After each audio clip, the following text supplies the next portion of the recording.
Okay, good afternoon to everyone. Sir, okay ba yung screen share ko and the audio?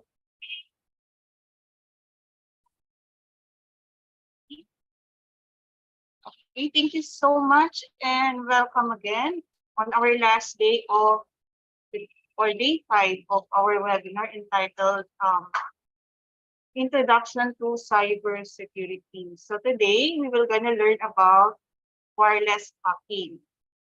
Today's topic covers the wireless penetration or hacking because of the increasing usage of wireless networks. Wireless attacks are rising. And Wi-Fi networks are very common, of course, to hacking as wireless signals can be picked up and exploited naman anywhere and by anyone.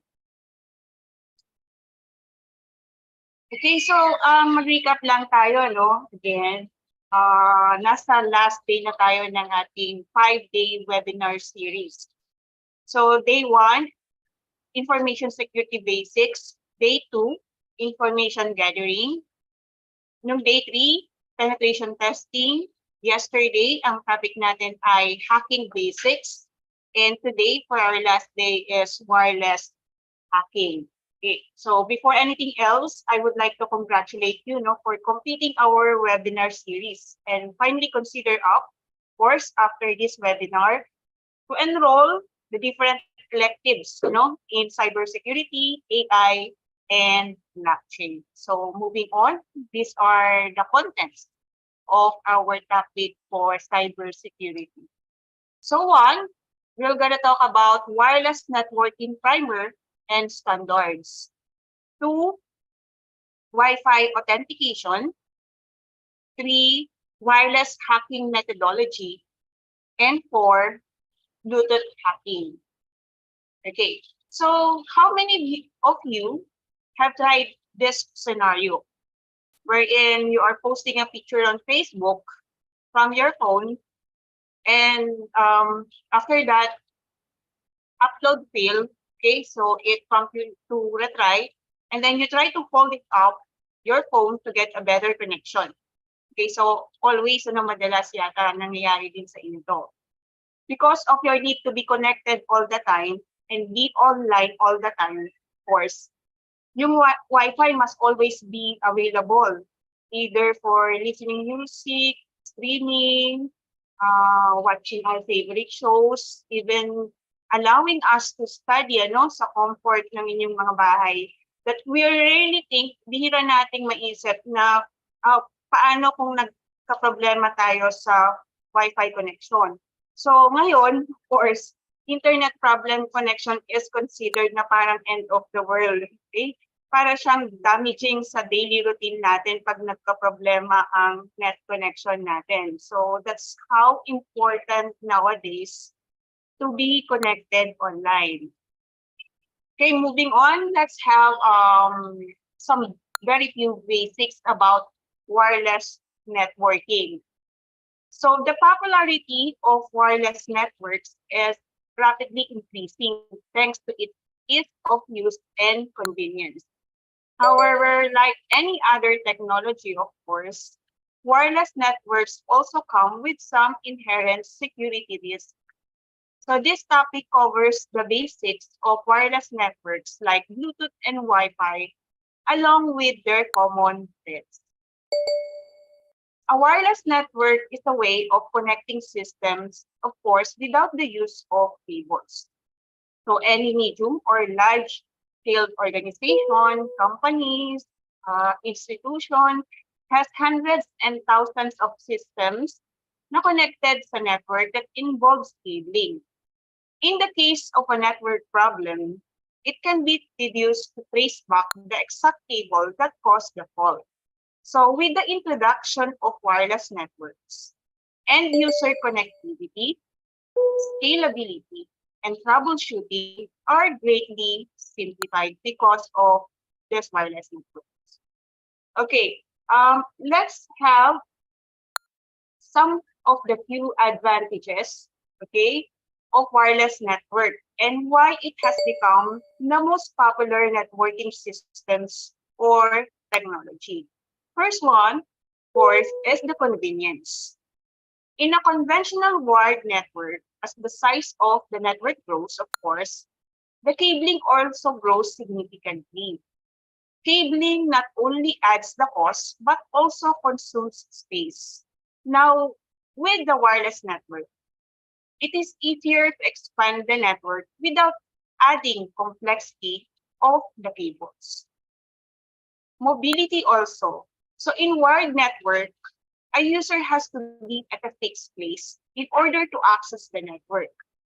But with the use of wireless network, users can simply roam. Okay, so pwede silang pumunta sa different premises and still access the network resources. Ease of deployment also is one of the advantages. A wireless network simply needs an access point in order to get started. So a new wireless network can be configured and brought up in very limited or very little time. So mabilis ang connectivity. Scalability also. So in a wireless network, new users can be added easily without additional costs as compared to a wired network, where adding a new user would require additional cabling. Also reduce costs. Okay? So isa rin to sa mga advantages ng wireless network. Because there is no cabling involved, setting up a wireless network is much cheaper than setting up a wired network. However, meron tayong disadvantages. Okay? So the wireless network has several limitations naman that can impact the activities of the user. So you should also be aware of the disadvantages of the wireless network. Kasi this is very essential. Due to if any public connection gets your Wi-Fi, then there are chances na you could lose any sensitive data. One disadvantage nga is the security. So security is one of the major concerns in Wi-Fi networks.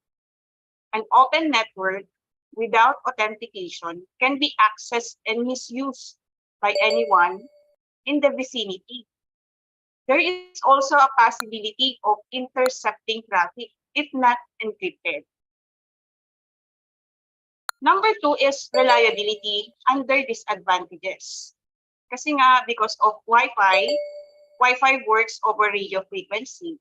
Okay? So RF, it is subject to interference. Like this picture, any obstacles, such as walls, significantly decrease the range and speed of the network. Now, there are typical wireless networks that are available nowadays. And one of that is extension to wired network. Kasi many times it happens that an organization has a fixed wired network. So nakalan ang ibang organization.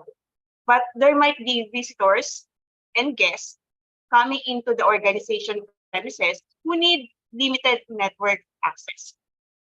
Now, for security reasons, of course, and para makakonect sila kaagad, yung mga visitors, it might not be advisable to give wired to the network for such visitors and guests. Kaya an extension to existing wired connection using Wi-Fi becomes a feasible solution. Okay? So all visiting guests can easily connect to this extended Wi-Fi network, which has limited, restricted, and regulated access to the network. Another typical wireless network is the multiple access points.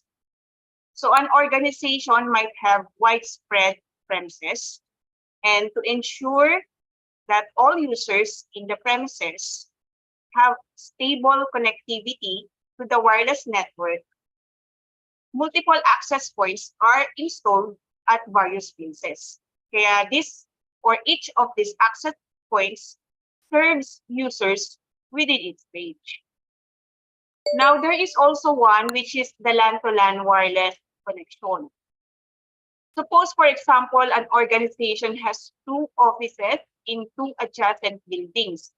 Okay, so dahil separated sila from the by some distance apart, the office in each of the building has wired connectivity. However, because of some operational challenges, it's not possible to lay cable between the two buildings. Either ang reason ng mga organizations are magastos or dahil nga due to environmental position ng dalawang building. So ang pinaka-solution nila is to connect the wired lines in the two buildings. A wireless network could be used. So using an access point, wired networks in both buildings could be easily bridged.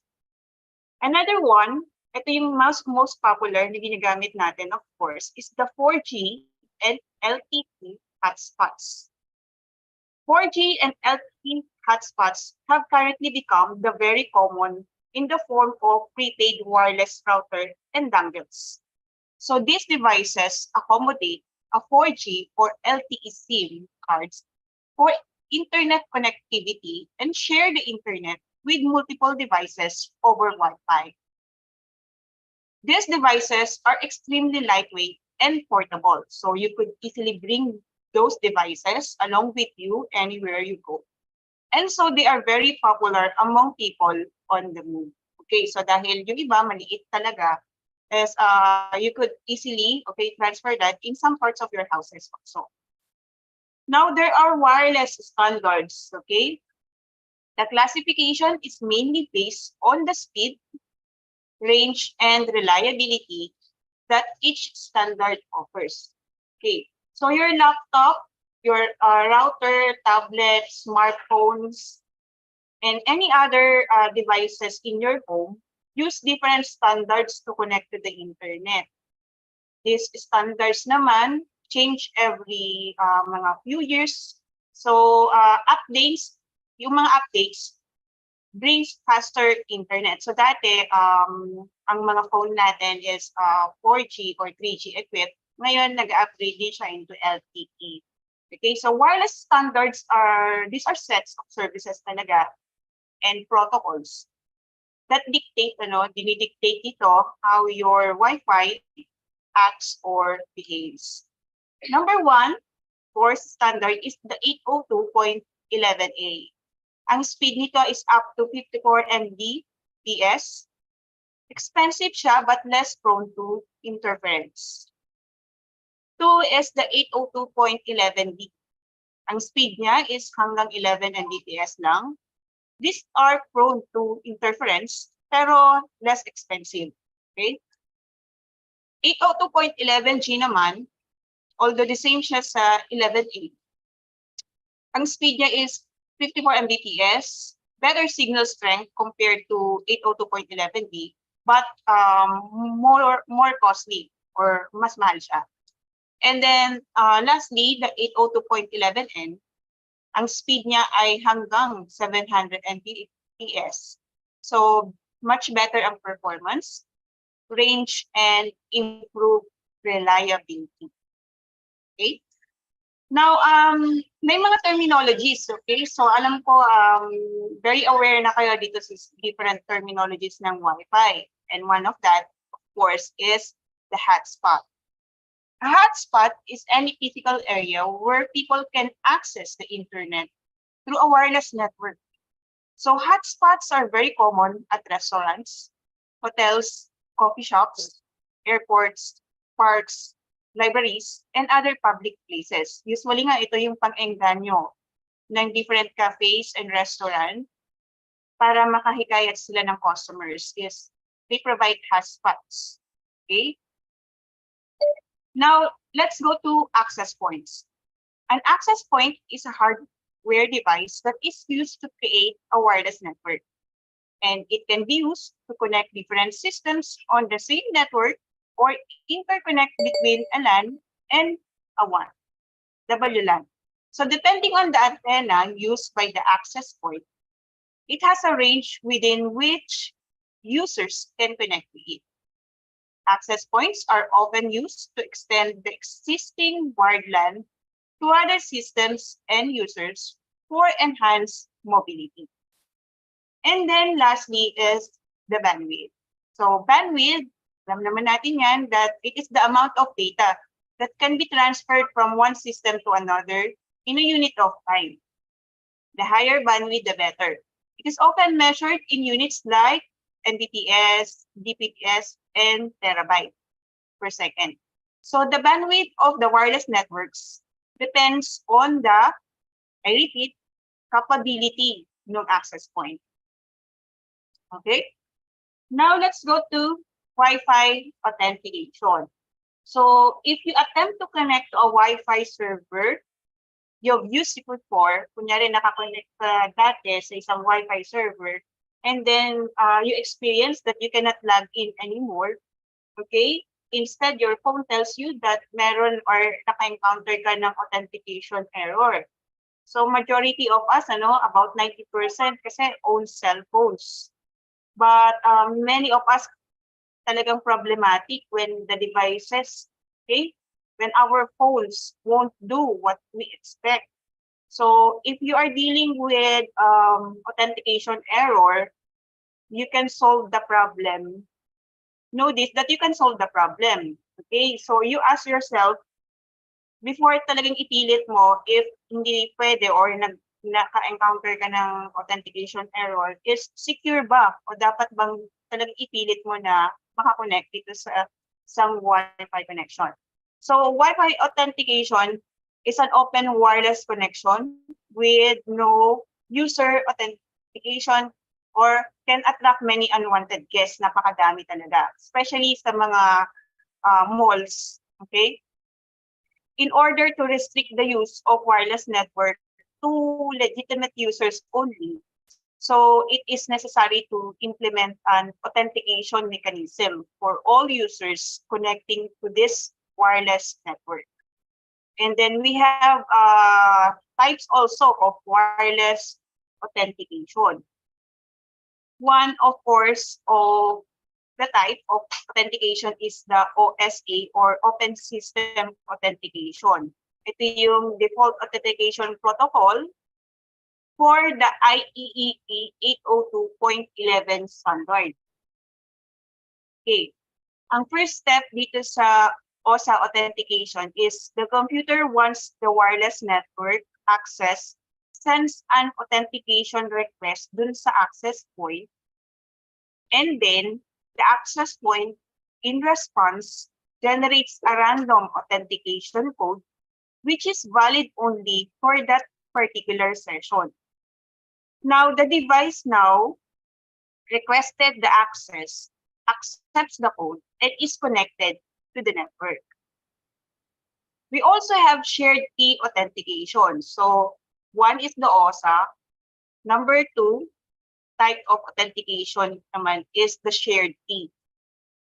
Dito sa shared key, as a step one, the device that wants the wireless network access sends an authentication request dun sa access point.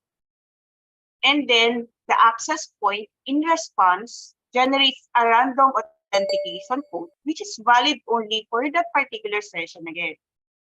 And then the device encrypts the challenge text with the web key and sends the message to the access point. However, may step 4 siya. The access point decrypts the message and compares it to the original challenge text. If the two texts are exactly the same, then the access point sends the final authentication code to the computer. And finally, the computer accesses authentication code from the access point and is now connected to the network.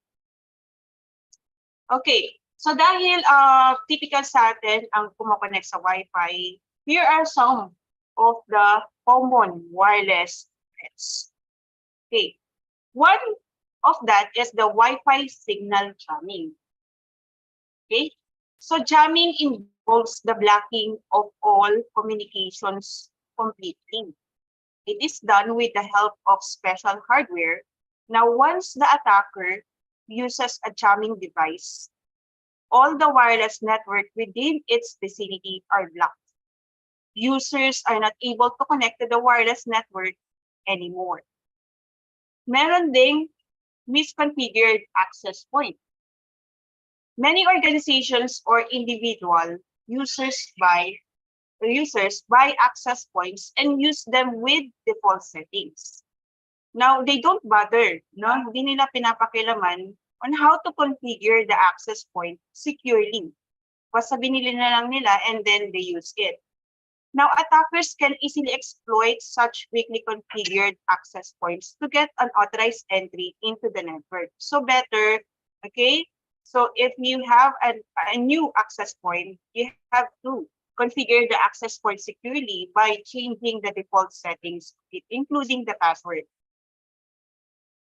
And also, a common threat is the rogue access point attack. A rogue access point is specially crafted fake access point that makes the user believe it is genuine. When the user innocently connects to the rogue access point, the attacker snips all the sensitive information from the session. And then lastly is the eavesdropping. Dito sa eavesdropping, it is a way of capturing and decoding all clear text traffic to obtain sensitive information. It occurs when a user connects to a network in which traffic is not secured or encrypted and sends sensitive business data to a coworker. So usually na-attract tayo sa mga Wi-Fi connection na walang password. Okay, so magdoble ingat tayo kung gano'n. Kasi there are chances na pwede tayong ma-eavesdrop. Data is transmitted across an open network, which gives an attacker the opportunity to exploit and intercept it. Okay? So we are done with the Wi-Fi. Now let's go to Bluetooth. We all know that our smartphones are equipped with Bluetooth, and it is also, okay, it can be exposed also to threats. Okay. Now, there are several ways or various modes of how you'll be connected through Bluetooth. So Bluetooth provides various modes depending on whether the device is visible to others. One, of course, is discoverable. Now, this discoverable, when you switch on your Bluetooth, it is permanently visible. However, kung gusto mo na yung Bluetooth mo is visible to devices only for a limited duration, say 30 seconds lang, then choose limited discoverable. Now, if you want to be invisible, okay, choose non-discoverable. We have also Bluetooth pairing, which involves pin configuration. And once the devices are paired successfully, they can then communicate with each other and transfer data.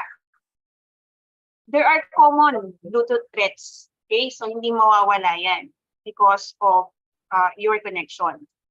One, of course, is the loss of personal data.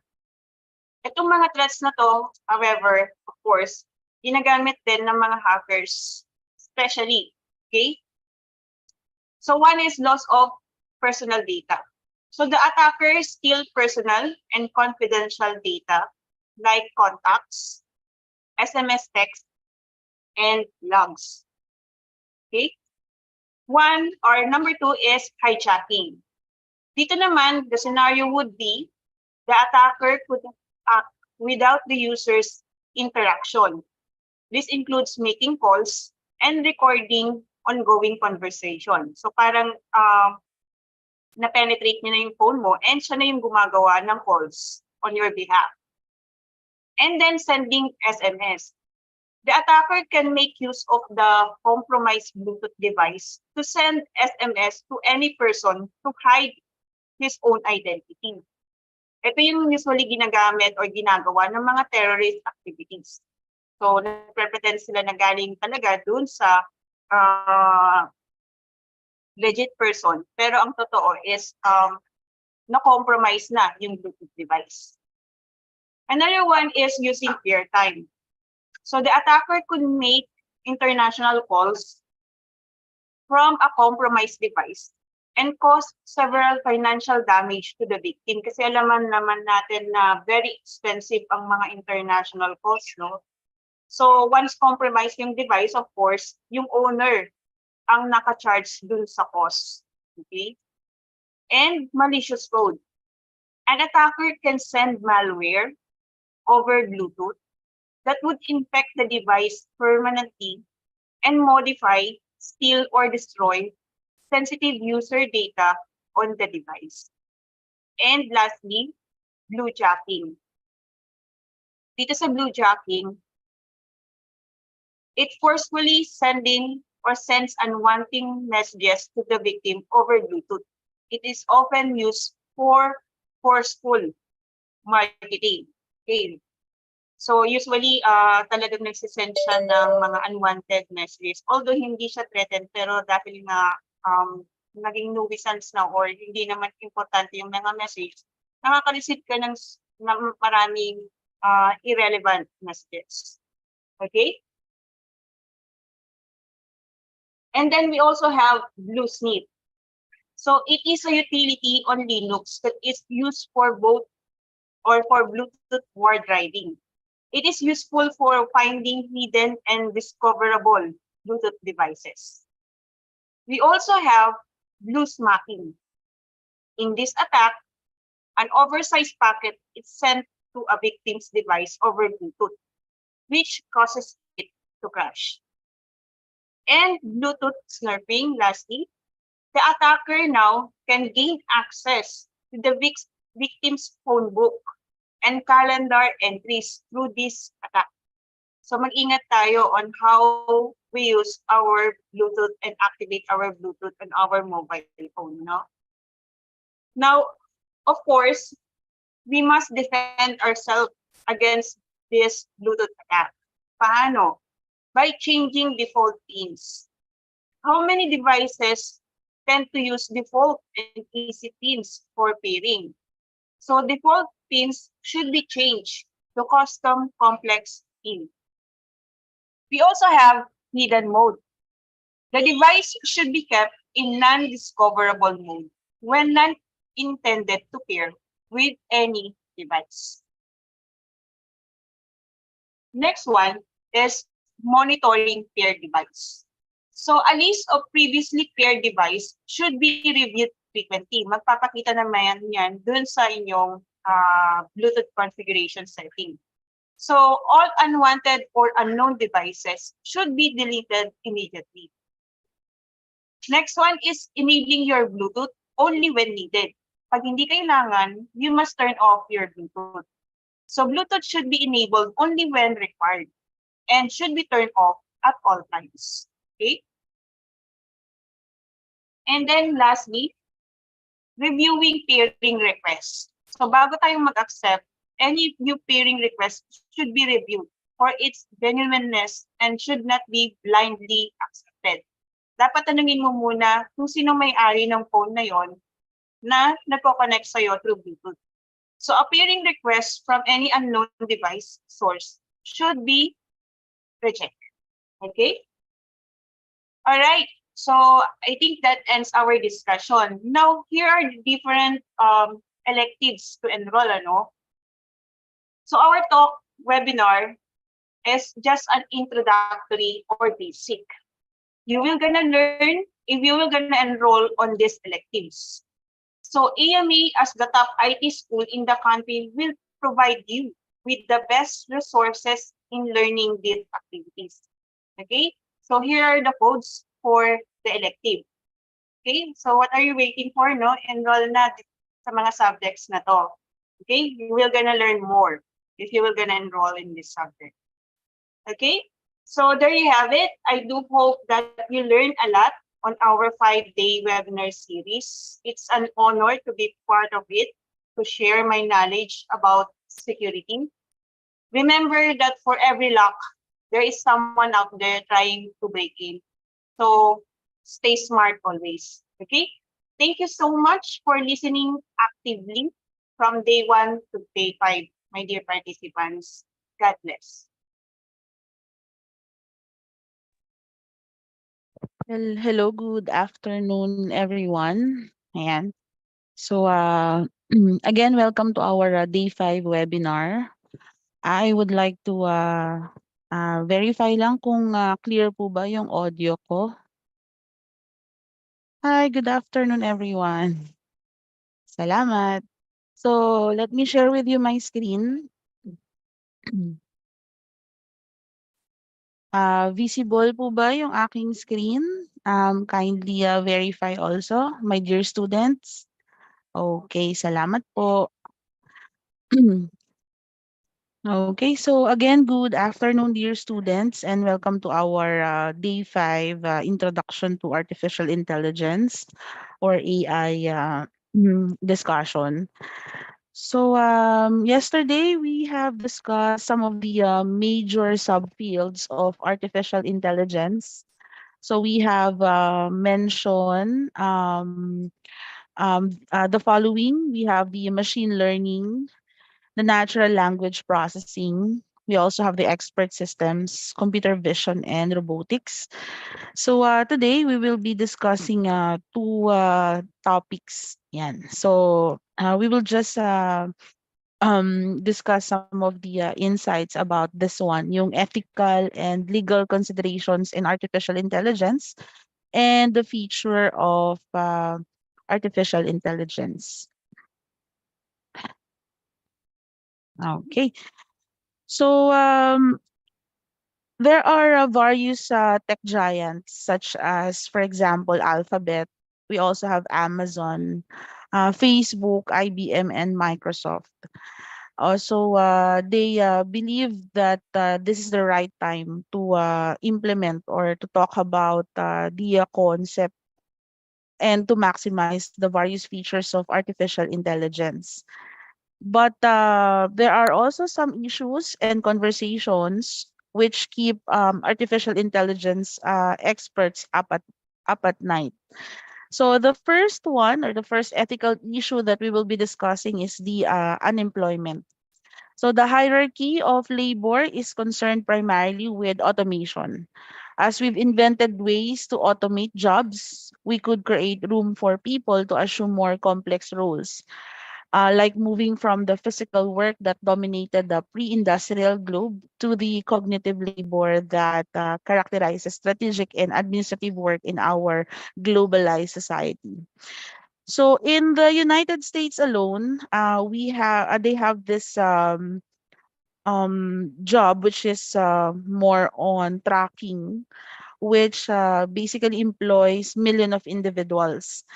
So the question now is what will happen to them if the self-driving trucks promised by Tesla's Elon Musk become widely available in the next decade?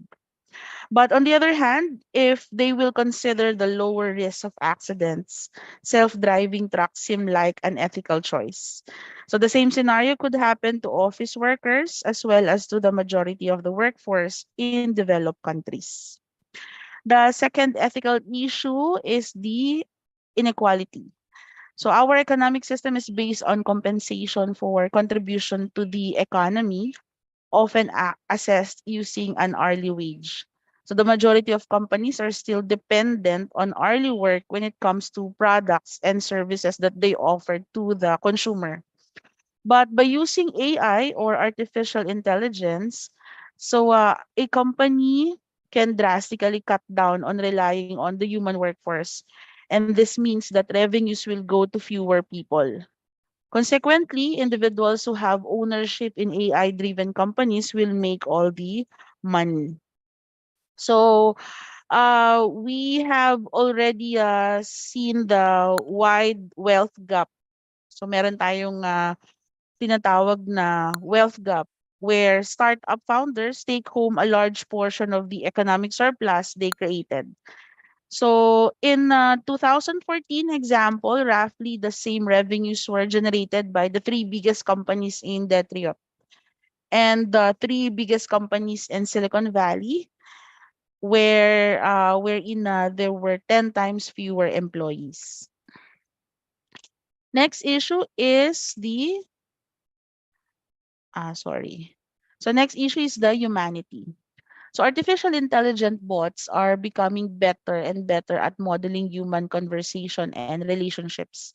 In 2015, a bot named Eugene Gutzman won the Turing Challenge for the first time.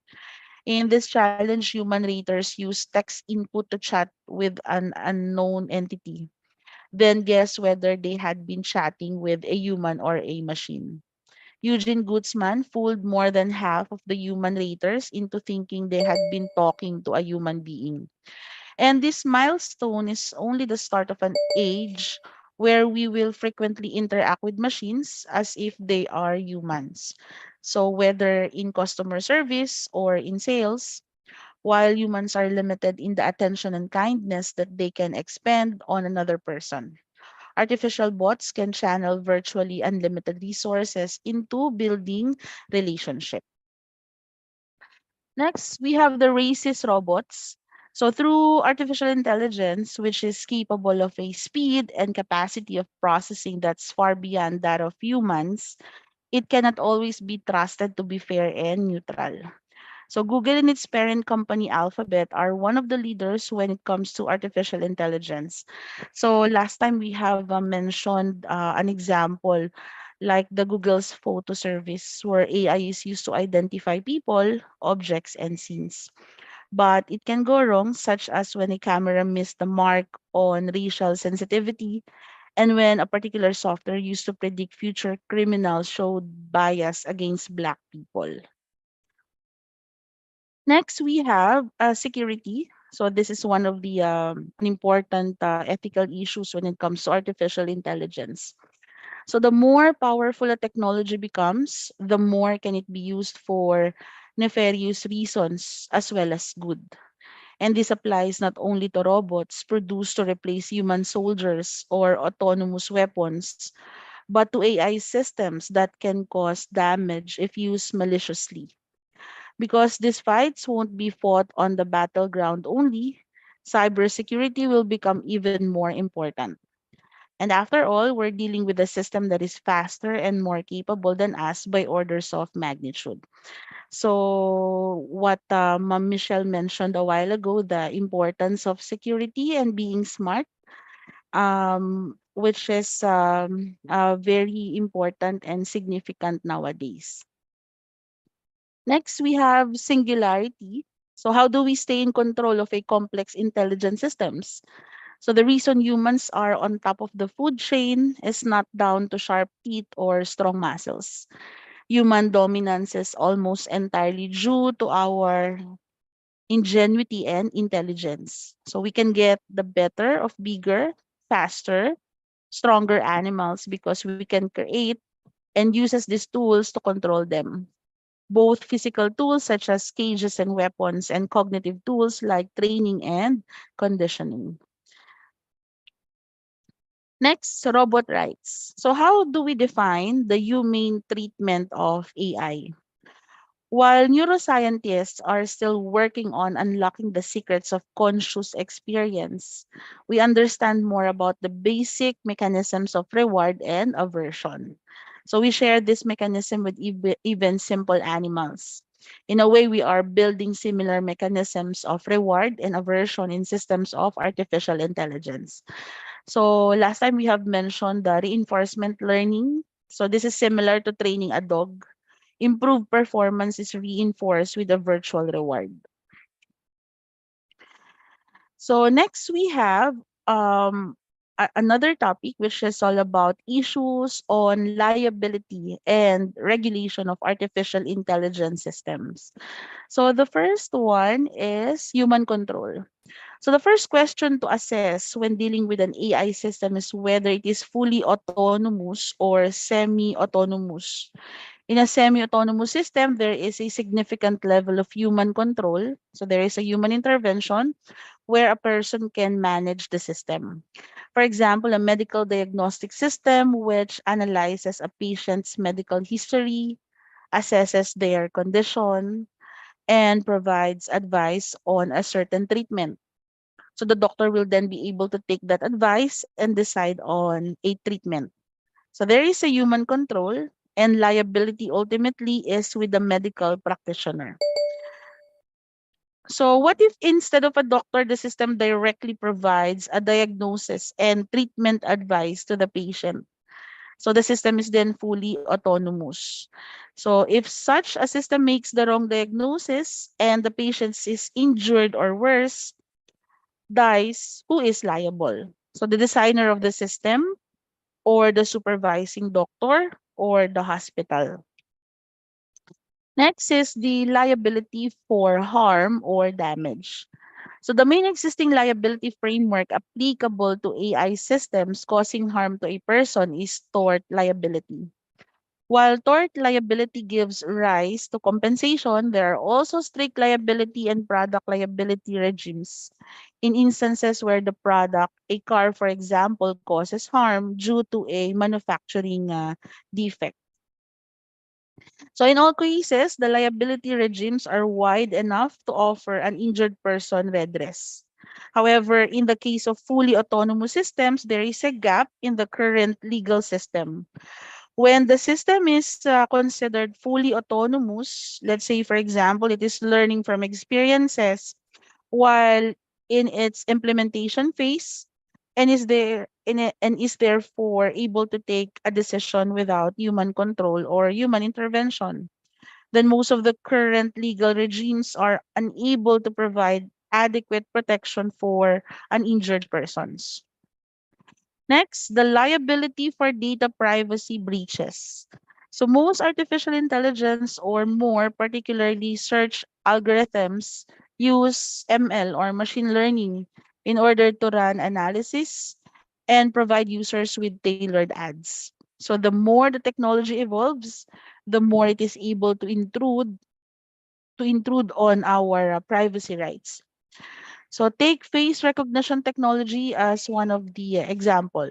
So there were concerned voices, especially in the US, regarding risk of falsely identifying suspects in criminal cases. This is why in the United States, some states introduce bills to ban certain uses of this kind of technology. And this is a classic example of where liability and regulatory issues coincide uh, regarding AI. Next, we have accountability. So in order to determine liability, there should be accountability. And the main problem with fully autonomous systems, which we have mentioned from the previous slide, such as those running on complex neural networks, is to determine why and how AI makes the decisions it does. So think of it like the human brain function, thoughts and decisions. The actions can be seen, but can someone be 100% sure how the decision has been made? Unlikely. This is why in AI, such a system is considered somewhat of a black box. And it is up to the designers or developers of the system to be able to explain how a certain decision has been made, so there will be responsibility and accountability. So this is where regulation may be key to ensure accountability when an AI system is deployed. Another issues on liability and regulation is safety.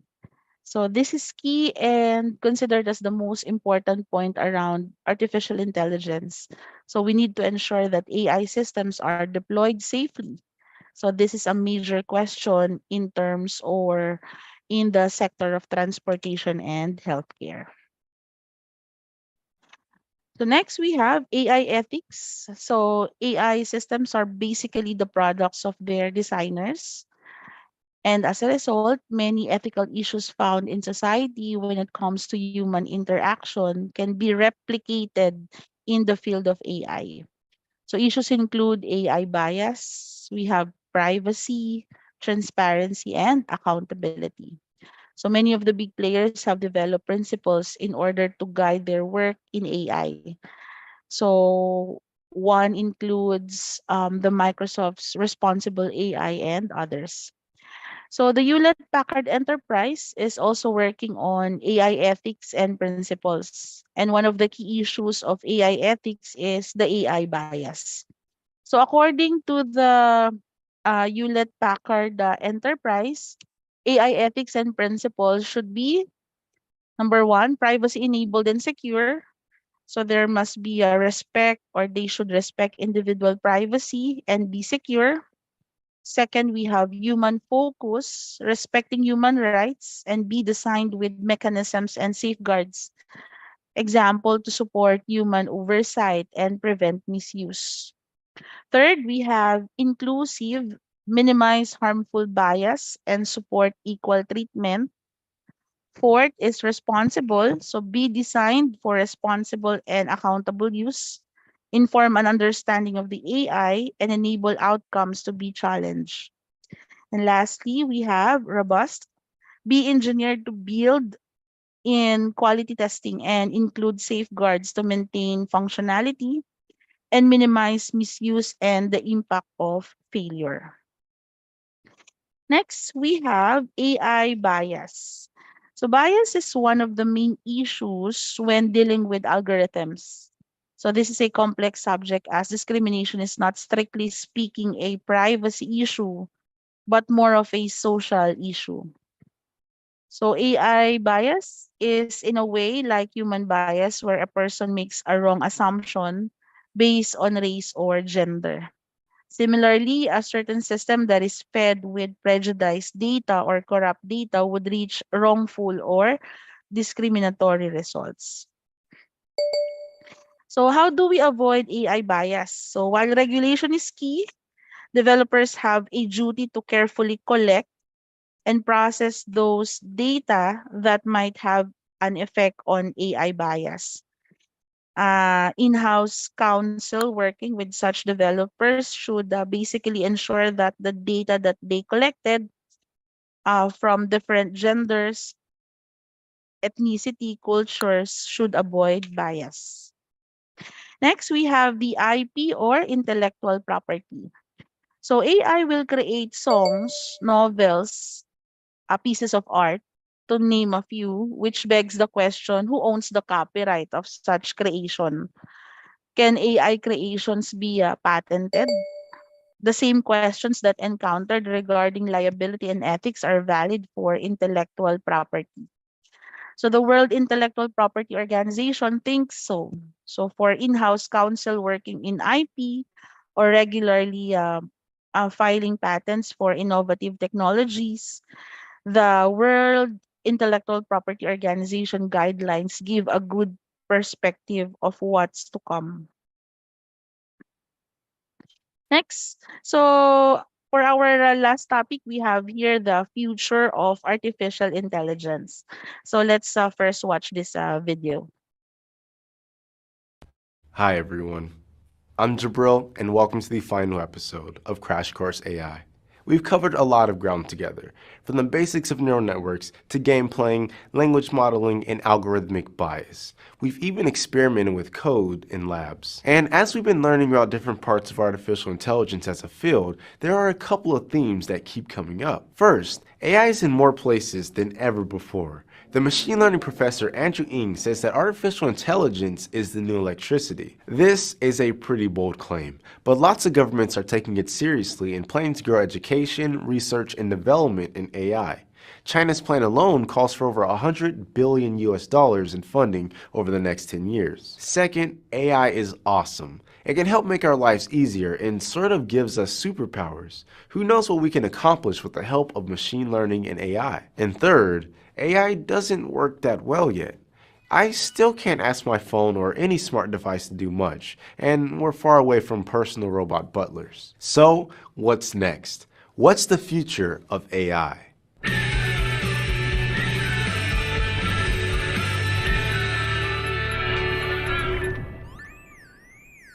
One way to think about the future of AI is to consider milestones AI hasn't reached yet. Current soccer robots aren't quite ready to take on human professionals, and Siri still has a lot of trouble understanding exactly what I'm saying. For every AI system, we can try and list what abilities would take the current technology to the next level. In 2014, for example, the Society of Automotive Engineers attempted to do just that for self-driving cars. They defined 5 levels of automation.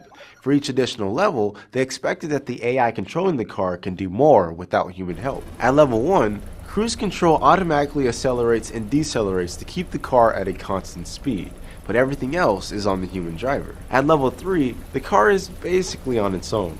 It's driving, monitoring its surroundings, navigating, and so on.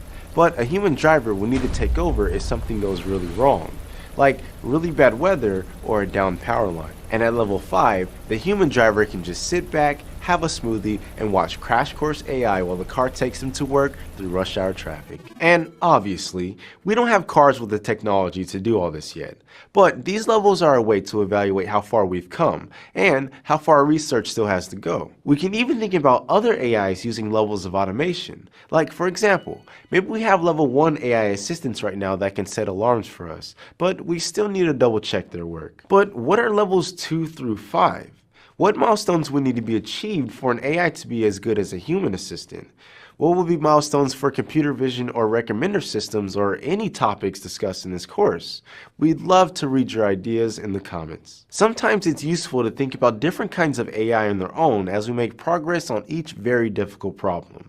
But sometimes people try and imagine an ultimate AI for all applications, an artificial general intelligence, or AGI. To understand why there's such an emphasis on being general, it can be helpful to remember where all this AI stuff first started. And for that, let's go to the thought bubble. Alan Turing was a British mathematician who helped break German Enigma codes during World War II and helped define the mathematical theory behind computers. In his paper, Computing Machinery and Intelligence from 1950, he introduced the now famous Turing test, or the imitation game. Turing proposed an adaptation of a guessing game. In his version, there's an interrogator in one room and a human and a machine in the other. The interrogator talks to the hidden players and tries to figure out which is human and which is a machine. Turing even gave a series of talking points like, "Please write me a sonnet on the subject of the fourth bridge. Add 34,957 and 70,764. Do you play chess?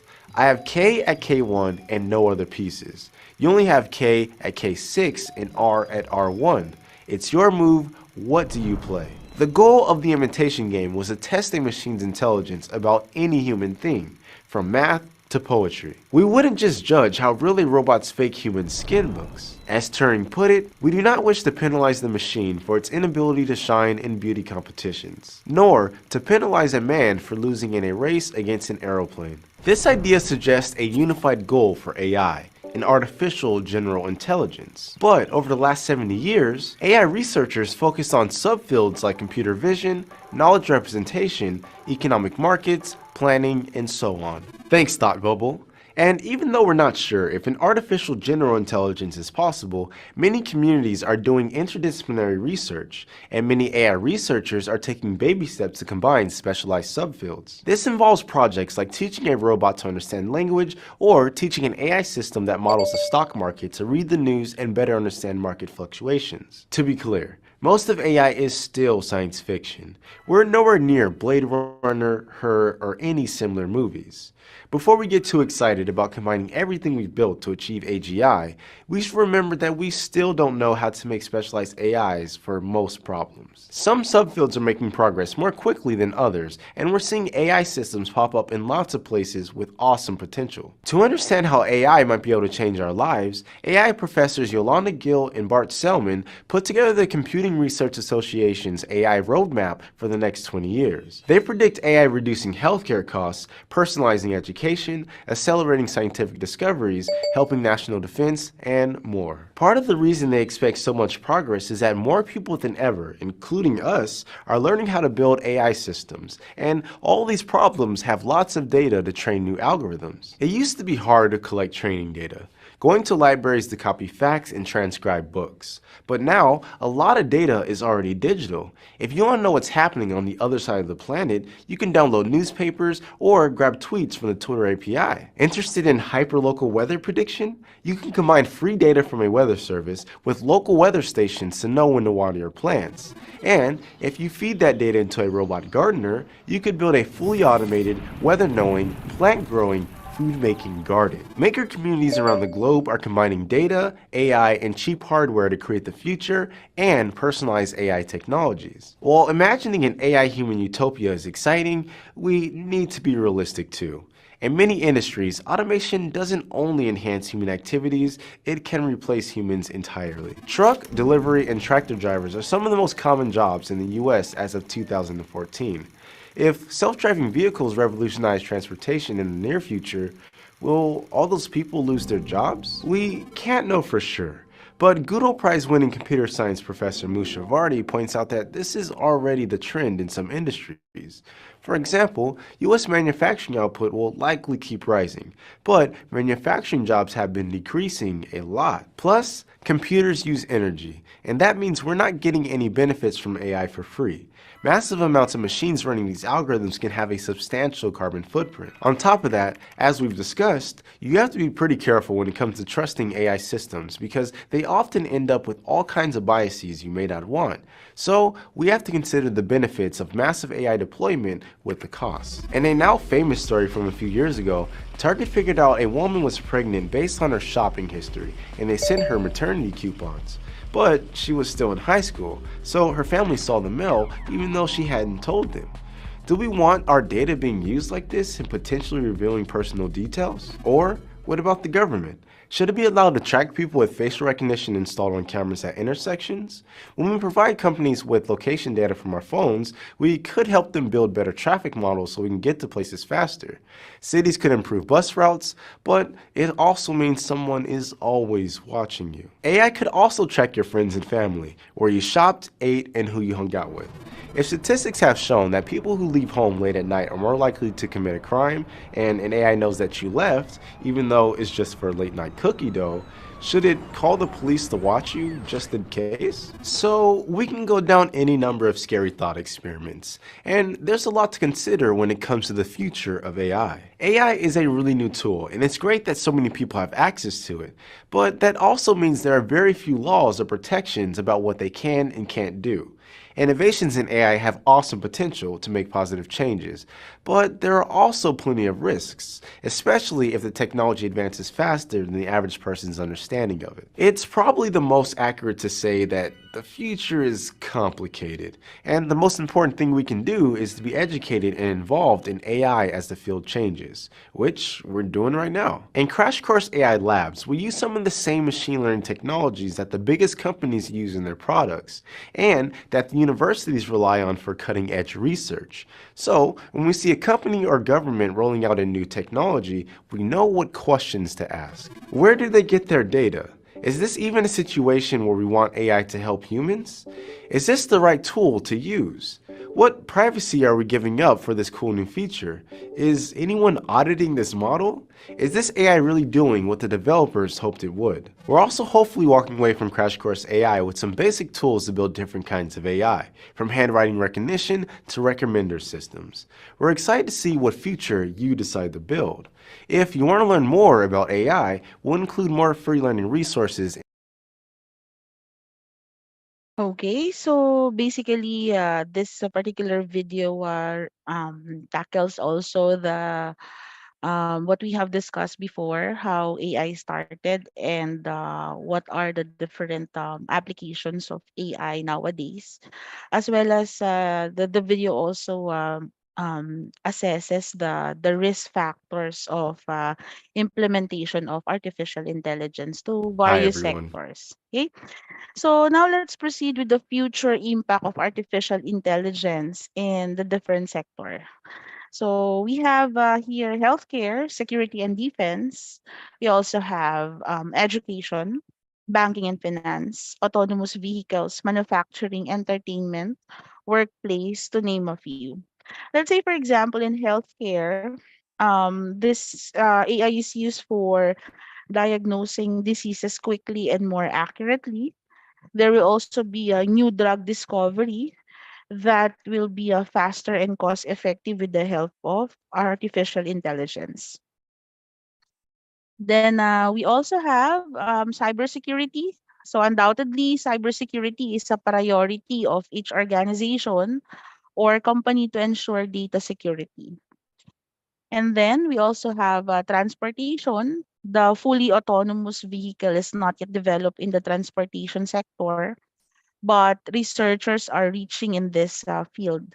So the AI and ML or machine learning are being applied in the cockpit to help reduce workload, handle pilot stress and fatigue, and improve on-time performance. So next is we also have the e-commerce or the role of artificial intelligence in the e-commerce sector. So it will positively impact each aspect of the e-commerce sector, ranging from user experience to marketing and as well as the distribution of products. So we can expect that e-commerce with automated warehouse and inventory. There will also be shopper personalization and the use of chatbots in future. Next, the impact of AI in employment. So employment has become easy for job seekers and simple for employers due to the use of AI. So AI has already been used in job search market with strict rules and algorithms that automatically reject an employee's resume if it does not fulfill the requirement of a certain company. So for job seekers, available AI application are helping build awesome resumes and find the best job as per your skills. So example of which is the job seeker. So those are some of the different sectors that will have an impact when it comes to the application of artificial intelligence. So, to continue with our discussion with regards to the feature of artificial intelligence, so these are some of of AI. So, AI or artificial intelligence and ML, machine learning, will transform the scientific method. So, we can expect to see orders of magnitude of improvement in what they can accomplish. So there's a certain set of ideas that humans can computationally explore. So there's a broader set of ideas that humans with computers can address. Next, AI will become a pillar of foreign policy. So government investment in AI, particularly in the Department of Defense or National Security Commission.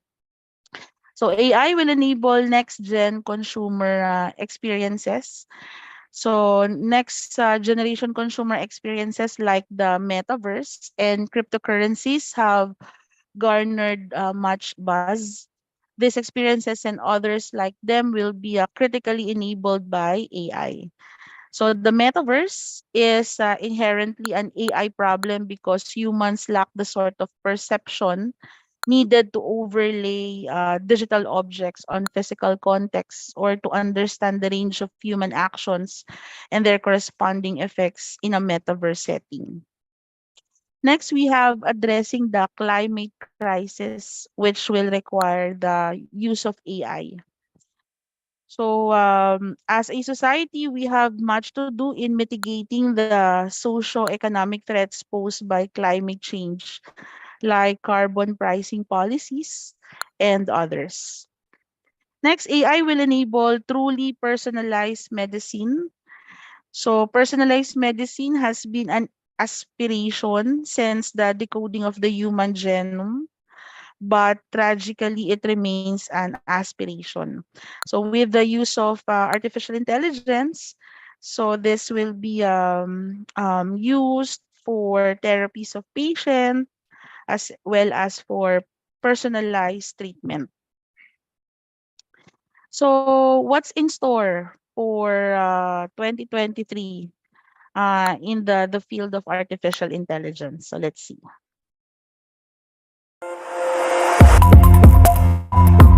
Researchers are preparing us for a revolution that will change the world forever by looking into the future of artificial intelligence. This revolution isn't going to happen in a few decades, but in a few years, which means that the clock is ticking for now for businesses to start embracing AI. Artificial intelligence has become a part of our lives. Due to its revolutionary nature, artificial intelligence also faces numerous debates regarding potential impacts on individuals. Although it could be risky, it's also a fantastic opportunity. It is estimated that the global artificial intelligence market will reach $267 billion by 2027. People are worrying about losing their jobs as AI continues to advance because it has revolutionized industries across all sectors. But AI has increased the number of jobs and possibilities available to individuals across all industries. Every machine needs a person to run it. Although AI has replaced certain occupations, it still creates more jobs for humans. AI can be categorized into three types. Firstly, weak AI performs specific tasks, like Apple's Siri. General AI performs tasks like a human. Super AI is more capable than a human, but both general AI and super AI are hypothetical because these technologies are not yet developed and research is going on. However, the development of such AI will take a lot of time. The development of AGI will accelerate within the following 10 years. In fact, according to researchers, there is a 25% probability that by 2023, AI will resemble humans when it comes to thinking capacity. Additionally, the current data boom, computer developments, and improvements in automated methods and machine algorithms will provide a solid foundation for platforms with human-level AI. AI has occupied crucial sectors like healthcare, cybersecurity, e-commerce, agriculture, robotics, education, the military system, finance, gaming, and many more. AI is used in healthcare to identify diseases, helping healthcare service providers and their patients make better treatment and lifestyle decisions. We can say that without AI, we couldn't have made the incredible recent advancements in fields like robotics, virtual reality, chatbots, face recognition, and autonomous vehicles. Smart robot advisors in finance, insurance, legal, media, and journalism will deliver instantaneous research or discoveries. In the upcoming years, it is anticipated that artificial intelligence and machine learning will become more prominent in the consumer market, which will immediately affect how well web development functions. Virtual assistants, or chatbots, will provide professional advice. Other advantages include strengthening governance through better decision-making processes, shortening time to market for R&D initiatives, and streamlining transportation and supply chain networks. Given all these scenarios, AI is all set to revolutionize every sector in the near future. Given that it is expected to impact 60% of firms, artificial intelligence will continue to spread deeper into a wide range of industries in the upcoming years. It is currently driving development in our smart devices, cars, and favorite apps. In the coming years, AI will invade every aspect of our life and eventually surpass human intellectual capacity.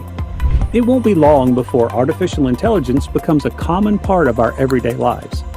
As it becomes more prevalent, it will allow us to live more efficiently and improve our lives.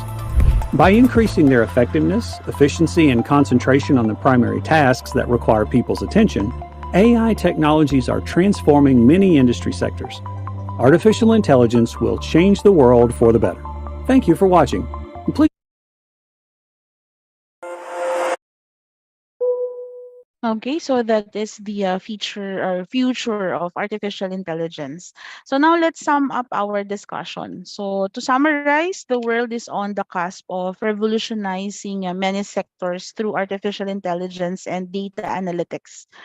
There already are significant deployments in finance, national security, healthcare, criminal justice, transportation, and smart cities that have altered decision making, business models, risk mitigation, and system performance.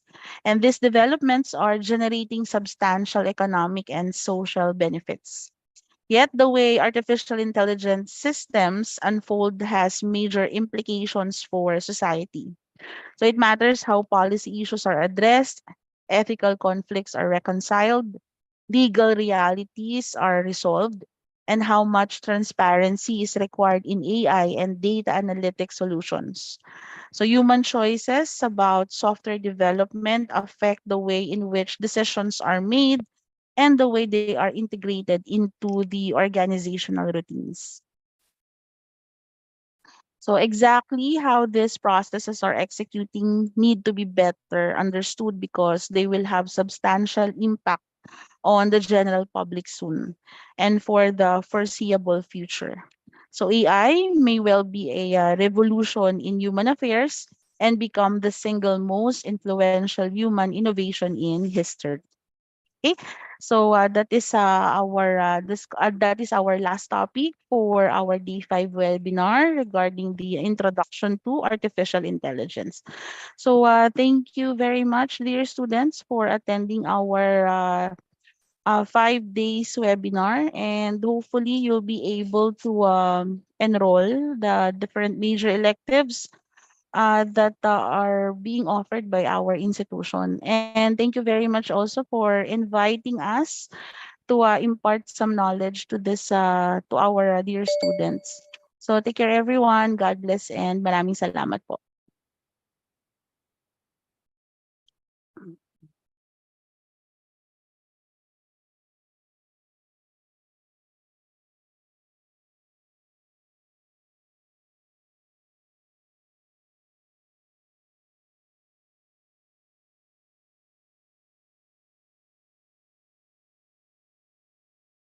I will keep on asking you more questions rather than me talking and giving lectures.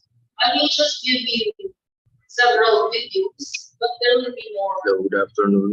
questions. Share screen lang po ako. So I'll just say my usual announcements. Okay. So if you have PLP classes,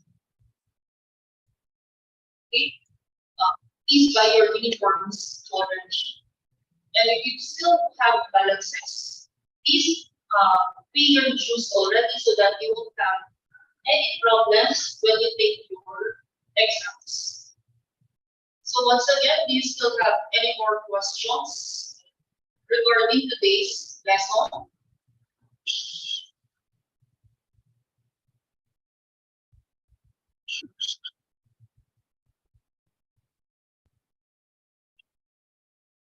Once again, I want you to be more active next week.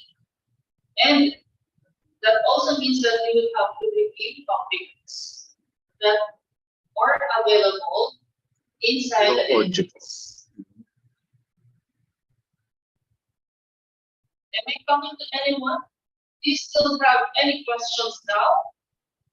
If there's something that you're confused about, you can ask me. Hello? Hello, sir? Hello, good afternoon. Naririnig na po ba? May audio na po. Ayun. Well, thank you. Once again, do you still have any more questions? Okay, so good afternoon again. This is for day 5, last day of our webinar in blockchain technology. Okay, by the way, again, and for the last time, I'm Sir Ferdinand Domingo. Okay, we'll be discussing the day 5 webinar of our blockchain technology. But you really don't have any more questions and you can answer my question. Okay, so Totally. Okay. So this is going to be my last question. So I have some kind of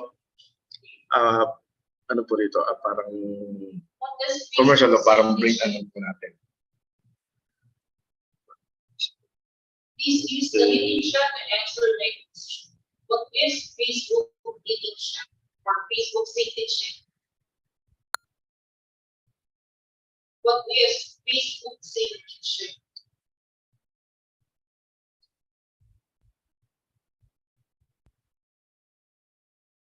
Okay, so I have a brain ano dito, What is Facebook safety or parang check? something commercial brain ano, brain icebreaker.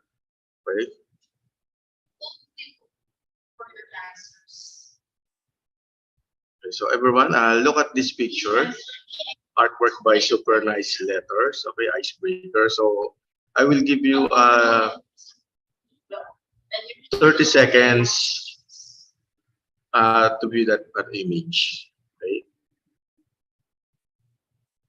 Thank you to Josh and Rashid Adam for So answering. 30, 29, So Josh Andrew answered. So it is and 5, and 4, managed by 23, Josh Networking Company. 20, 19, So what kind of feature is 18, it, Josh Andrew? 15, 14, 10, So Rashid 9, Adam Burgas in answer 8, the question 7, allows people to 6, share 5, journey to 4, crisis difference. 3, Are you sure it's 2, about the crisis 1. difference? Okay. Okay, so that helps them connect with Everybody's people. ready ba? So that's Check ko lang if is still alive pa yung iba. Okay, my question is, what is the color of the whale in the image? Kindly answer in your chat box. So the picture is Okay, black, dark blue, black. Terror-related incidents typically determine that the people in the affected geographical area are safe. So Wala that's pong all way na for makita. today. I hope that next time you will be more active. Okay, so So that's all for today. gray, black, And I pink, dark blue. Okay, so I will reveal the answer. Okay, the answer is blue. Okay.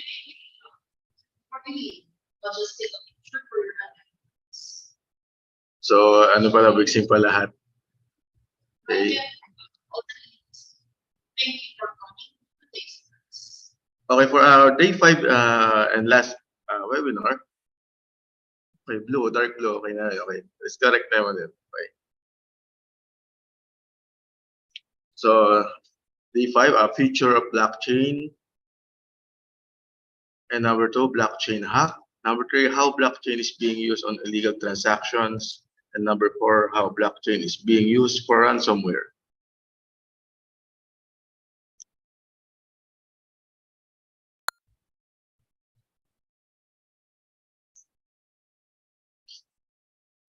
So again, for the last time, I will explain what's how works blockchain is.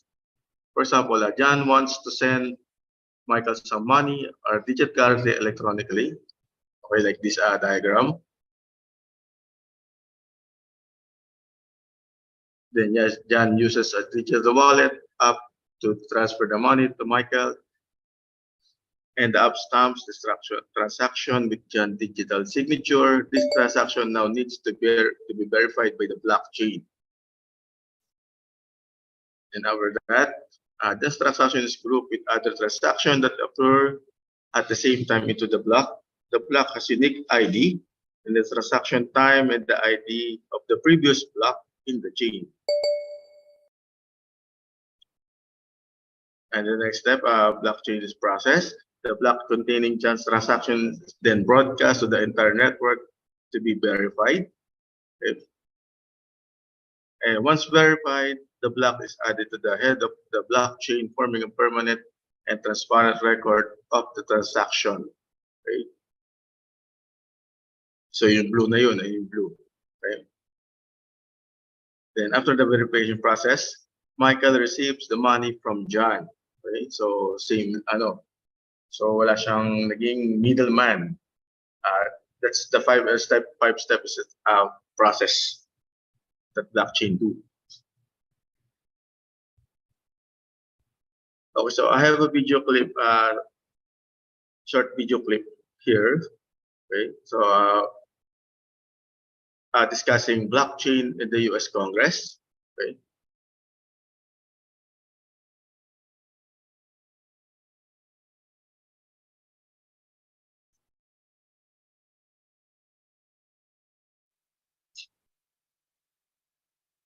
Blockchain for a moment. Let's talk about where the internet was, where it's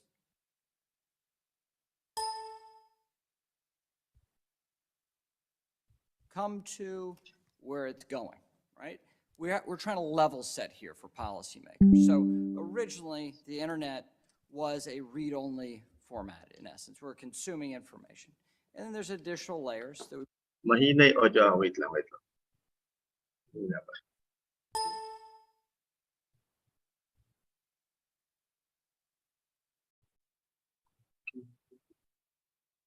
we place on. It became much more interactive. But counterintuitively, much more interactive, but much more centralized in Web 1, Web 2. What we're hearing now is Web 3. Policymakers need to understand the nature of Web 3. This is a hearing about a component of Web 3. Now, along those lines, what are the characteristics that defined Web 1 and Web 2? Mr. McHenry, thank you very much for that question. I think that's critical to understanding what we're all trying to build here.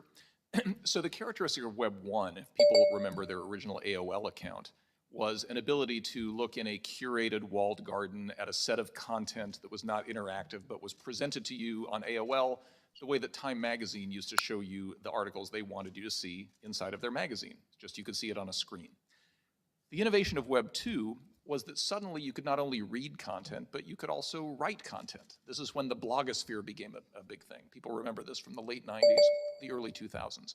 The reason for the centralization of the internet, of course, was that all of that activity was being monetized by a very small number of companies. Facebook, as the chairwoman mentions, Google, and 2 or 3 other companies.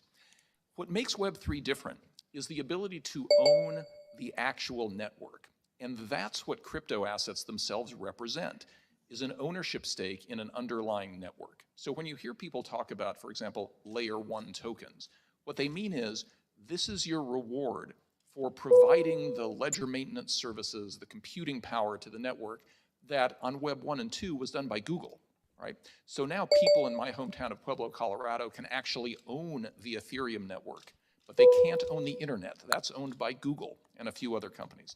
That's what the project of crypto is all about, is allowing people to directly own the networks that have native assets that are supporting it, and that's the nature of decentralization, where the token holders are the people who control the asset, Okay, not so Google. Token holders, for our language here on the Hill, those are digital assets, right? Which are the keys to open up the ledger for you to participate, right? Correct. So describe to us how those digital assets fit into this internet revolution, Web 3. So the concept is that you have sort of application layer tokens and you have protocol layer tokens. So if I'm an owner of Bitcoin, let's say that I'm a miner of Bitcoin, somebody who actually creates Bitcoin. The Bitcoin is the reward I receive for doing the work to keep the network operational, and that allows me to own a piece of the Bitcoin blockchain. Or take Ethereum, which is easier to understand. The Ether token represents an ownership stake in the network, but on top of that network are all kinds of apps that get built on the network, much like the apps on your phone depend on the underlying network existing that lets the phone operate. And so people will make judgments about which network is likely to win, and they will invest in the tokens in that network much the same way you might invest in Google stock because you think Google is going to scale access to the original internet. The difference being here, you can vote on what happens in the future of a proof of stake network, for example. You can get rewarded through a proof of work token for maintaining a ledger on something like Bitcoin. But the real message here is that what happens on the decentralized internet is decided by the investors, versus what happens on the main internet is decided by Twitter, Facebook, Google, and a small number of other companies. Okay, so getting this layer on digital assets right, for Congress to understand this, everything is built upon that on-ramp to this new internet. So very important for us to be sensitive to how this develops and any actions we take in terms of laws and updating laws to incorporate these new technologies. Yeah, Mr. McHenry, couldn't agree more, and I think when you hear about all of the problems of different big tech companies, the importance of an owner-controlled network becomes clear. Okay, owner-controlled network rather than a cooperative, right? And Yes. thinking in those terms. Absolutely. Right? So if you're not a part of management, you're not making a decision in Web 2. If you are a participant in the network, you're cooperating in the making of those decisions. Exactly right. Okay. So I ask this not to be insulting to the panel, but to have a level set here so we have an understanding of what we're talking about. This is not simply about you on this panel. It is about trillions of dollars of assets that did not exist before Satoshi wrote his white paper 13 years ago. It's about $3 trillion in notional value at this stage around the development of a whole new range, whole new suite of technology that will be developed across the globe, whether or not the United States embraces it and wants to compete, or if it's pushed offshore. So as policymakers, we need to understand what we're talking about here. This is a small panel, important as you may be, a small panel about the discussion about Web3. And so with that, Madam Chair, thank you for having this hearing, and I hope that we can have more understanding by policymakers about these important concepts. Thank you, Mr. Brooks. Thank you very much. The gentlewoman from New York, Mrs. Maloney. Okay, so just to find out just to ano na, meron yes Congress taking taking up parang questioning what's blockchain do, okay? So aware is the government's aware for the future. Mr. Brooks. Okay, so going to our topic, future of blockchain. Blockchain will protect self-driving cars. Okay, so cybersecurity is always the concern in the self-driving cars. With blockchain technology, the decentralized method of distribution would make every driverless car on the road essentially secured. Okay, so it means, for example, yung meron as a user and using self-driving cars, may prevent natin is to hack your your account. So someone's controlling your self-driving cars, hackers control your self-driving cars, so could might you an accident. So through blockchain technology, it's a secured network to your self-driving cars technology mo. Okay.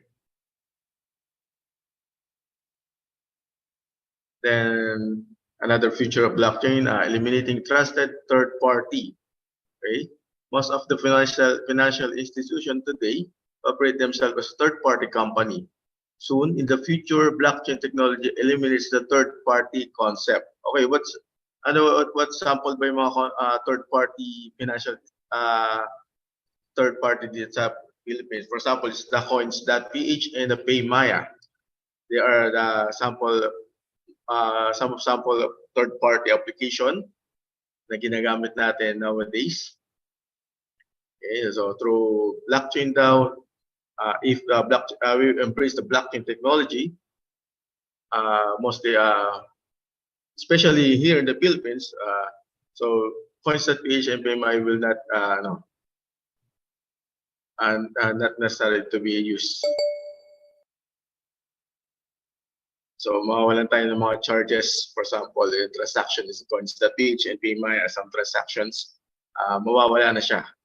Right? Because of peer-to-peer network and inside the blockchain technology. Then the third one, the blockchain beyond Bitcoin.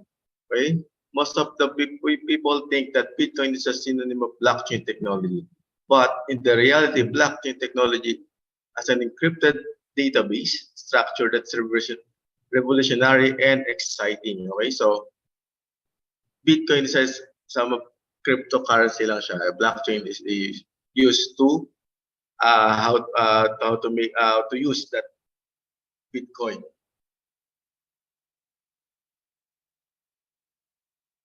Secured Internet of the future. This is one of the greatest features of the blockchain. Provides incomparable security in a secured internet where phishing and malware create the danger for us.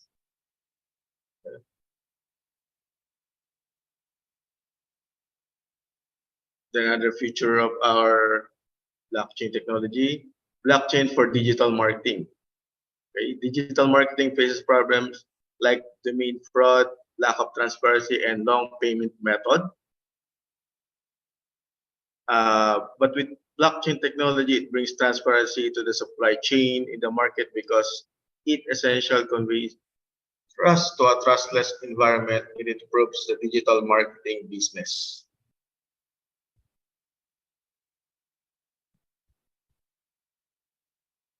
Then another feature of blockchain, micropayment method. Right? Through blockchain technology, you can convert the lengthy payment method into short and simple method. Another best quality is smart contracts. If you mix these two in an interesting way, then one of which is created streaming money for the business. Okay, so uh, no long uh, no long process to be made. Then another blockchain and the future job aspects. So many experts believe that the last couple of years, the demand for those who have practical knowledge of blockchain technology has increased. Currently, those who are working as developer as earning a hefty amount of money. It means a large amount of money that that you will get if you blockchain developers here in the Philippines and abroad.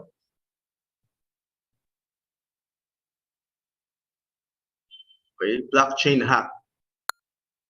Can a blockchain be hacked? Yes or no? Let's find out. Okay, a 51% attack.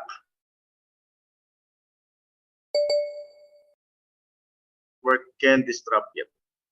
Mainly, it can happen in public blockchain rather than a permission blockchain. So it means it's a yes or no. Okay, mas lamang yung yes because of the public blockchain.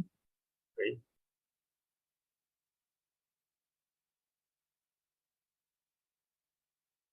And blockchain protocol code bugs. Protocol are complex programs that may have bugs, and hackers can exploit those loopholes. So it's the chances of the hackers uh, can enter your blockchain through the bugs. Okay, routing attack, compromised internet service providers or ISP are the root of the cause of this type of hack. Hackers can intercept the communication channels of blockchain by compromising or working with the ISP. ISP means like sila yung mga ISP here in the Philippines like si okay, sila yun, that's it. Na ISP provider natin na meron kayo ngayon.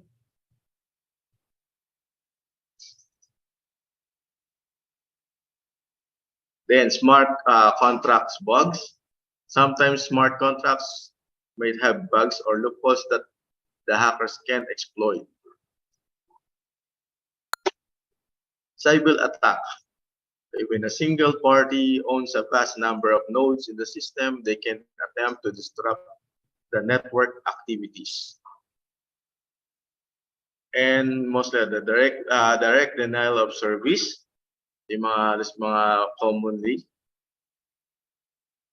Here, the attackers can flood the network with the high volumes of traffic and disrupt the legitimate requests from getting any resources. If someone's doing blockchain right now, transacting through blockchain, like yung mga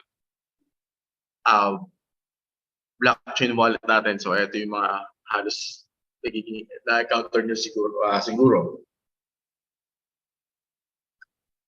Okay. So, how blockchain is being used on illegal transactions? Okay. So, cryptocurrency is tracing the evolution of criminal finances. Sources the European Police or Europol. Okay. Here's the key findings. The use of cryptocurrency as a part of criminal scheme in increasing and the uptake of this payment medium accelerating. However, the overall number and value of cryptocurrency transactions related to the criminal activities still represents on a limited share of the criminal economy when compared to cash and other forms of transaction. A range of constraints are related to the use of cryptocurrency with a high volatility, like a major factor in criminals' reluctance to the use of cryptocurrency for long-term investment. After these key findings, I will show you some cases regarded by European police or Europol. Okay, so another key finding: criminals have also become more sophisticated in their use of cryptocurrencies. In addition to using cryptocurrencies to obfuscate money flows as part of increasingly complex money laundering schemes, cryptocurrencies are increasingly used by criminals as a means of payment or as an investment fraud currency. The number of cases involving cryptocurrencies for the financing of terrorism remains limited.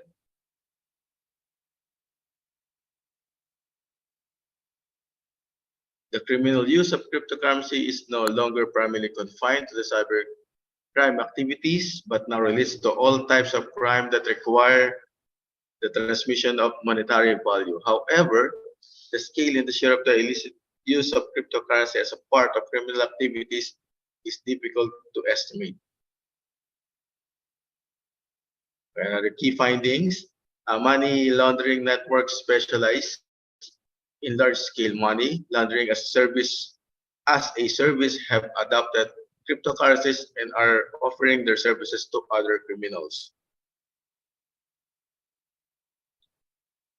The illicit use of cryptocurrencies is predominantly associated with money laundering purpose, the online trading of illicit uh, illicit goods and services, and fraud. Fraud is the most frequently identified predicate offense in the illegal use of cryptocurrency.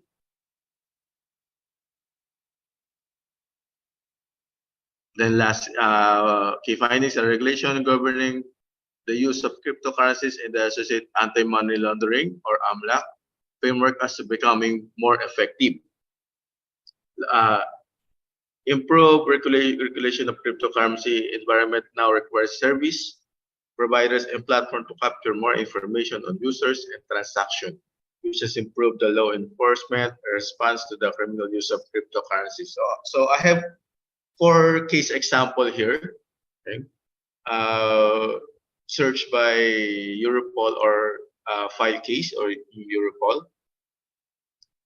Okay, first one is exchanging money laundering. So ayan, Bitcoin, widely used cryptocurrency exchange operated by a Russian national, was founded in 2011 and seized in 2017 for facilitating financial transactions related to cybercrime, corruption, and drug trafficking. Investigation revealed that over the course operation, BTCE processed more than $4 million worth of cryptocurrencies. So yes, so through blockchain, the gamma says and illegal transactions like money laundering. Okay. So nakapag-process sila more than $4 billion worth of cryptocurrency. And that's specific what cryptocurrency used here. I think Bitcoin is a major Okay, ransomware proceeds. Another case example. Hackers behind the WannaCry ransomware in 2017, if you are aware, started withdrawing money from the 3 Bitcoin wallets associated to their criminal activity only 3 months after the attacks. Then they sent the funds to the exchange Shapeshift.io in order to convert Bitcoins in Monero and hide their traceability. Okay, so yan yung kinuha ng mga that's yung case ng WannaCry ransomware in 2017. Okay. Then another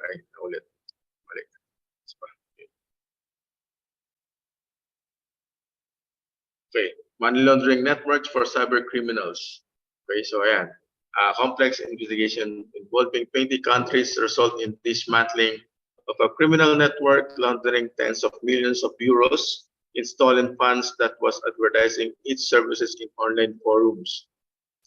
Against the payment of transaction fee up to 50% of the transaction, the network opened and maintained hundreds of corporate and personal bank accounts worldwide to receive and transfer money from cyber criminals who stole it from the accounts of victims.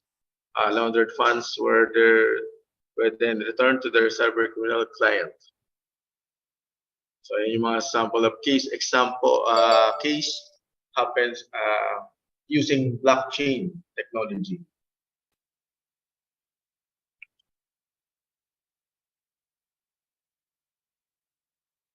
Okay, how blockchain is being used for ransomware. So I have short video here to explain much more.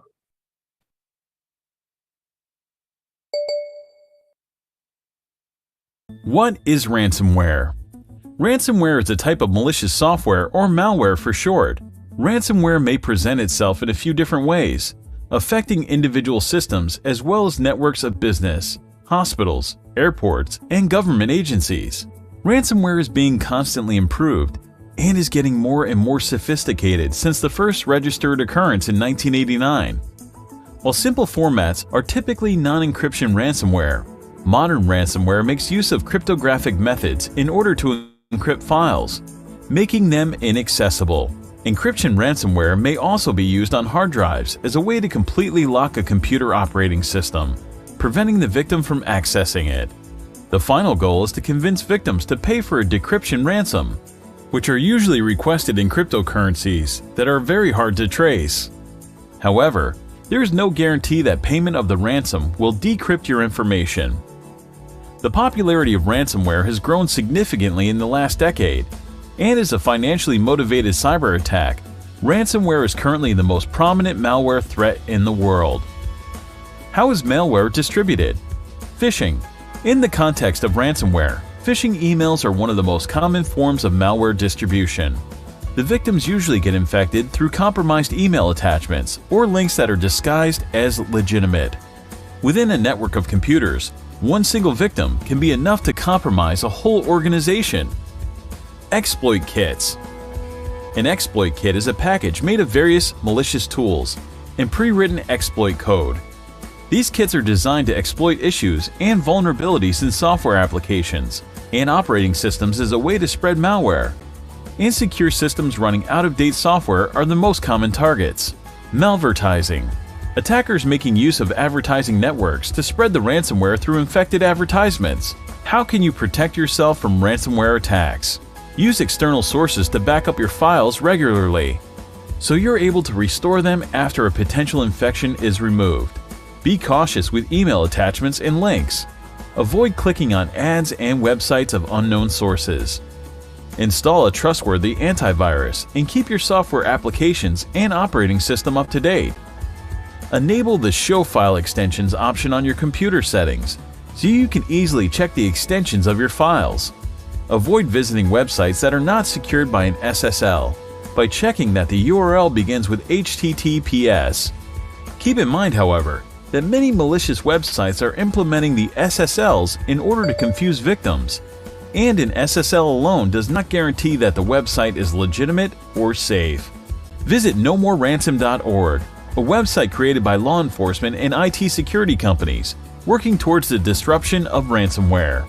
The website offers free decryption toolkits for infected users, as well as prevention advice. A few ransomware examples. Grand Crab 2018. First seen in January 2018. The ransomware made over 50,000 victims in less than a month, before being disrupted by the work of Romanian authorities, along with Bitdefender and Europol. Grand Crab was spreading through malvertising and phishing emails, and was the first known ransomware to demand a ransom payment in Dash cryptocurrency. The initial ransom varied from $300 to $1,500 US. WannaCry 2017. A worldwide cyber attack that infected over 300,000 computers in 4 days. WannaCry propagated through an exploit known as Eternal Blue and targeted Microsoft Windows operating systems. The attack was stopped due to emergency patches released by Microsoft. Bad Rabbit 2017, a ransomware that was spread as a fake Adobe Flash update that was downloaded from compromised websites. Most infected computers were located in Russia, and the infection was dependent on manual installation of an executable file. The price for decryption was roughly $280 at the time. Locky 2016, usually distributed by email as an invoice requiring payment that contained infected attachments. In 2016, the Hollywood Presbyterian Medical Center was affected by Locky and paid a 40 BTC ransom, $17,000 back then, in order to regain access to the hospital's computer systems. For more information, what is ransomware? So, okay, no, so as a last part, okay, so you see, most of the hackers want to buy, to have ransom in Bitcoin or in Dash, cryptocurrency yung pambabayad mo. Okay?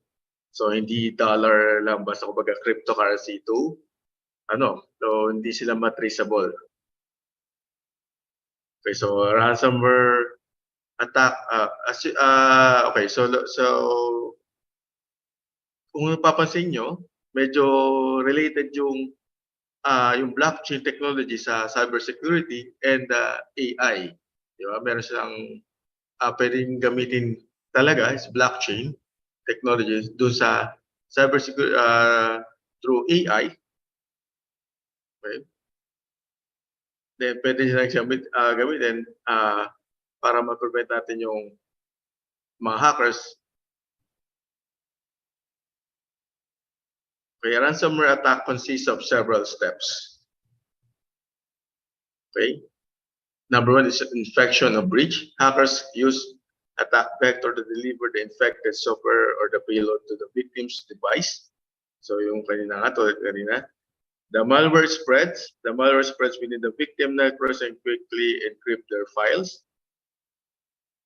Okay, in step next, the negotiation begins. The attacker shows an alert on the victim screen or opens a communication channel with them and promise to unlock the encrypt data when ransom is paid. So I have a screenshot here, yung isang so ito yung isang case ng ransomware. So ayan siya. Pinapakita ko what guarantees can give me. So ayan, may option siya. So through cryptocurrency yung babayad siya. Okay, so by Bitcoin o kaya by Dash. Okay, so ganito yung ng mga hackers. Hindi by fiat, kumbaga parang digital currency, kailangan yung pambabayad mo para ma-access mo ulit yung website mo or yung files mo before.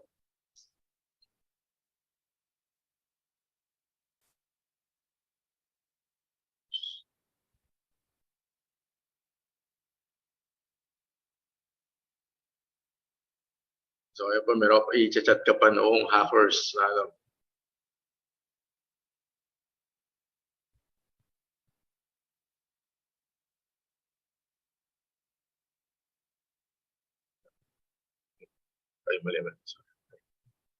Okay, in summary of this webinar, okay, the blockchain technology. Okay, blockchain is not a cryptocurrency. Okay. And blockchain is not a programming language like yung mga C# natin, yung mga JavaScript. Okay, blockchain is not a cryptographic codification, and blockchain is not an IA or a machine learning. Sorry for that. Machine learning technology. Okay. Blockchain is not a Python library or framework. So what is a blockchain is ba? So blockchain contains cryptographic hash, a ledger, a mutable ledger, a P2P network, and consensus protocol. And blockchain is a block validation or mining.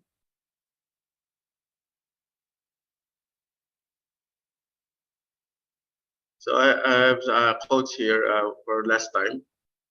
Not because you don't know the answer means that there is no answer. Don't let doubts lead you to unbelief. So study. Okay, so what are you waiting for? So enroll na yung tatlo, not blockchain technology, kahit yung tatlo pwede siguro, or kung ano, pwede pa isa-isa. Okay. IT is never ending studying. Let's have a mindset na we always we still learning. Okay. And make an expertise. So thank you. Thank you to all participants and have a nice day po.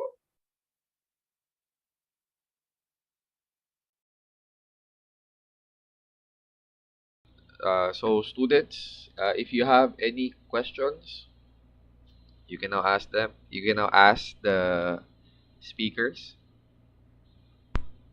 So if there's none, let me just show you where you could download the um, say the certificate. Because everybody that registered would be able to get a certificate. Okay, let me just pin it. And so here's the link that you can get the certificate from, and it will be released and be available for everybody to download their certificate of attendance for this webinar series. So each will get 3 certificates with their names. So it will be available by January 16. So by next week, Monday.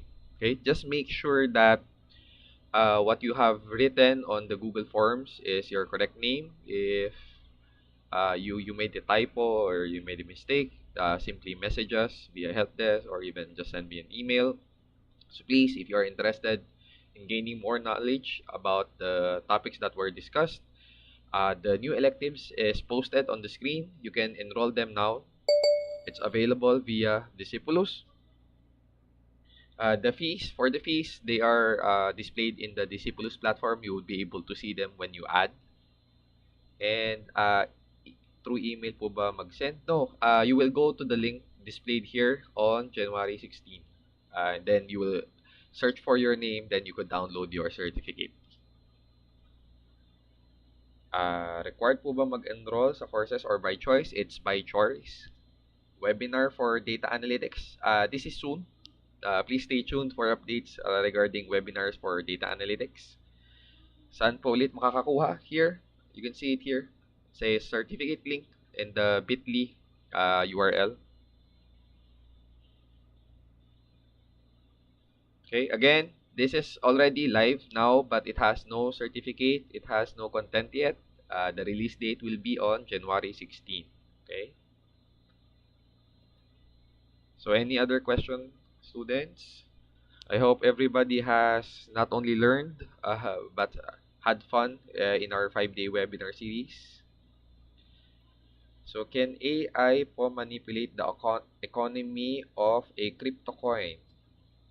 There's a high possibility that an AI could do that if you programmed or developed an AI that could do trading for you.